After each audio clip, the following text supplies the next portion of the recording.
Hello everyone, Studlord here, and BrickLink have just revealed the 5 finalists for Series 5. Out of the 300 plus design submissions that were put in for this series, they've narrowed it down to 5. And for just a moment's lack of modesty, I correctly called 4 out of the 5. So let's take a look at them. Our first finalist is the Thieves of Tortuga. When I did my initial videos on Series 5, we looked at this in the Pirate one, and I was pretty damn impressed, to say the least, at the level of detail that had gone into this. I thought it was going to make it, and no surprises, it has. It's a big one, close to 4,000 pieces, the max allowed for this round of submissions, but it's really going to extend out on that pirate world, the likes of the El Dorado Fortress that LEGO have given us, of course, Barracuda Bay, the previous LEGO Ideas Pirates set that we got. It's really going to add on to that world fantastically. Now, if LEGO and BrickLink keep this the way that it's been designed, it's also going to come with 10 minifigures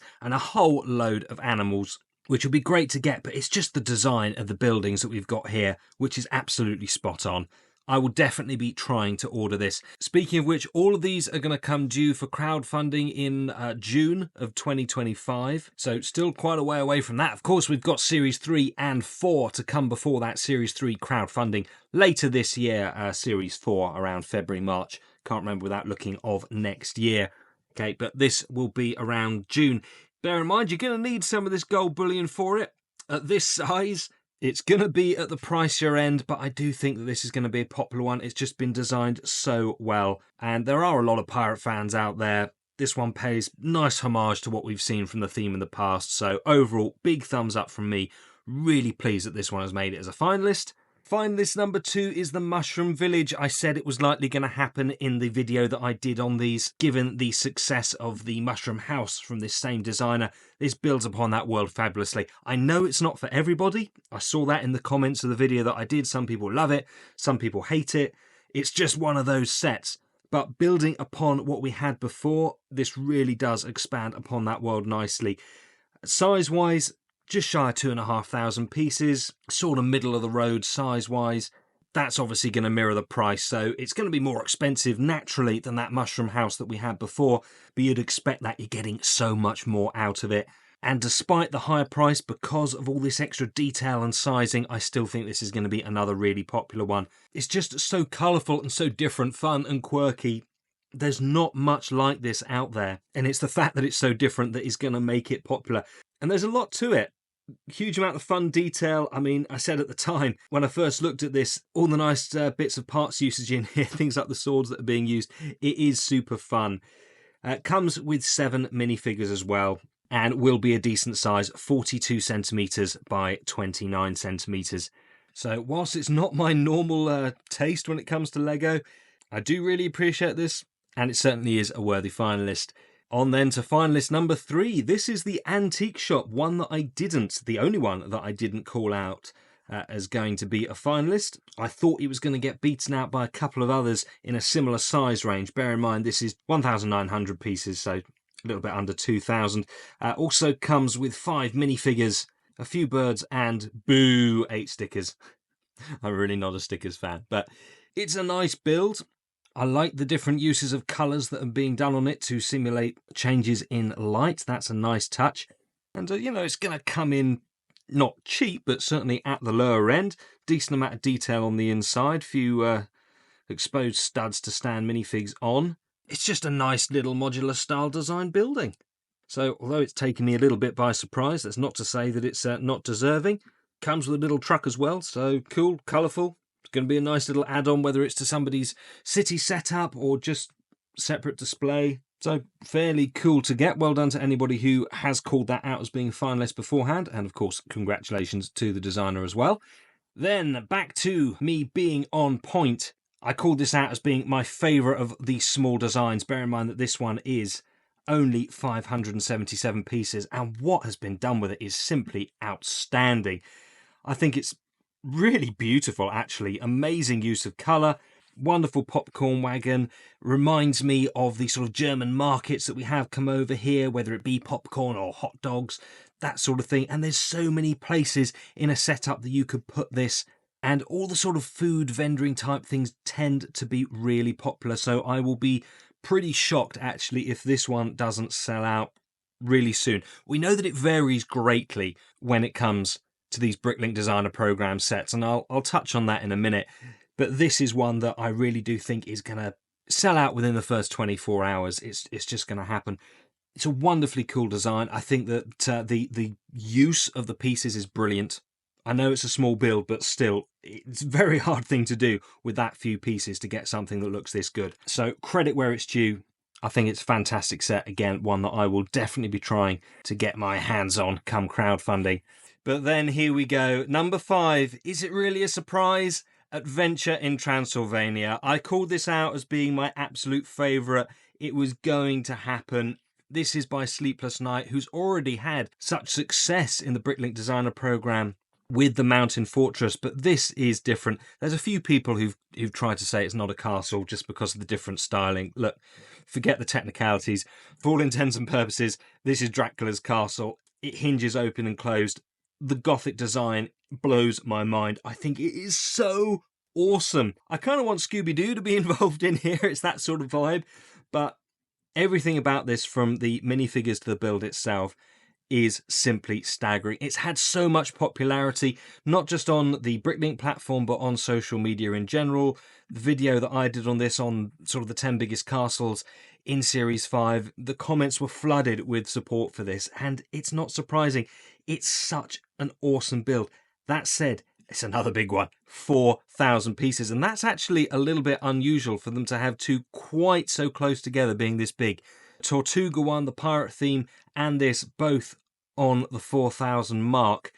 Usually there's a little bit more spread between them, so it's going to be expensive for Series 5 if you are wanting both of those big ones. But boy, this is a brilliant set. It really is.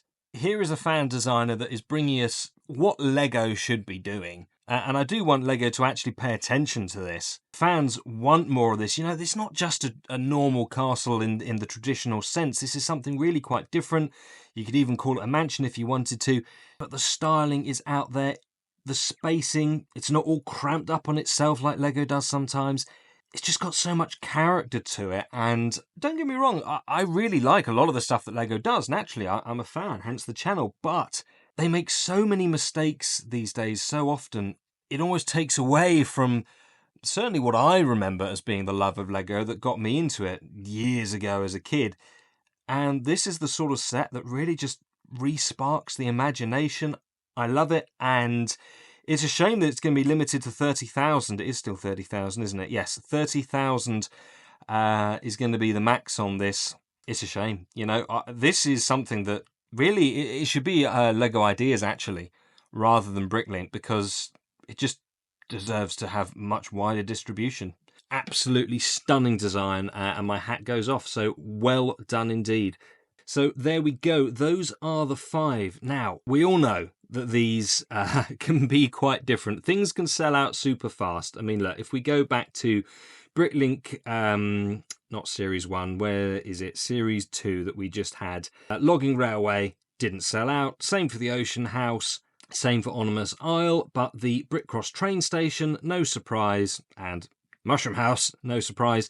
Both sold out. So it's going to be a similar story when it comes to Series 5. Mushroom Village, I suspect, is going to do extremely well again for all the people who like the Mushroom House. That said, it being a little bit bigger, putting it into a higher price range might slow that. I still think it's going to sell out, but it might not be a 24-hour thing. Thieves of Tortuga, look, it's so much better, in my humble opinion, than Ominous Isle. To me, it's a night and day difference. So whilst this pirate themed set didn't make it, I'm gonna be surprised actually if this one doesn't sell out. That said, again, I don't think it will be within the first 24 hours, just my initial gut feeling. The antique shop, I don't know, it could go either way. Yes, there is a fan base for this. I think perhaps it might be slightly too specific. At the risk of making myself look stupid, something I'm quite used to doing, I'm going to say this probably isn't going to sell out. Probably do pretty well, but I don't think it will. Popcorn Wagon, that's going to be gone within 24 hours. Adventure in Transylvania, it's going to be gone in 24 hours. Those two are going to sell out. Those are my predictions. That is, of course, not going to be until June, as I said. In the meantime, Series 6 submissions are going to be opening in just under a month, on the 16th of September till the 27th. You will be able to submit your designs for Series 6. However, there have been some changes. What you can actually do has been changed under the guidelines. So, no harm to animals, absolutely fine with that. Same with nothing depicting them being cooped up. On board with that, that's fine. Avoid highlighting fossil fuels, for the most part on board, but then I was worried that was going to rule out steam trains. However, those are still allowed. So anything that is historical, that is going to be fine. So again, no problem with that. Then we've got this. Well, nothing off of these internal LEGO IPs.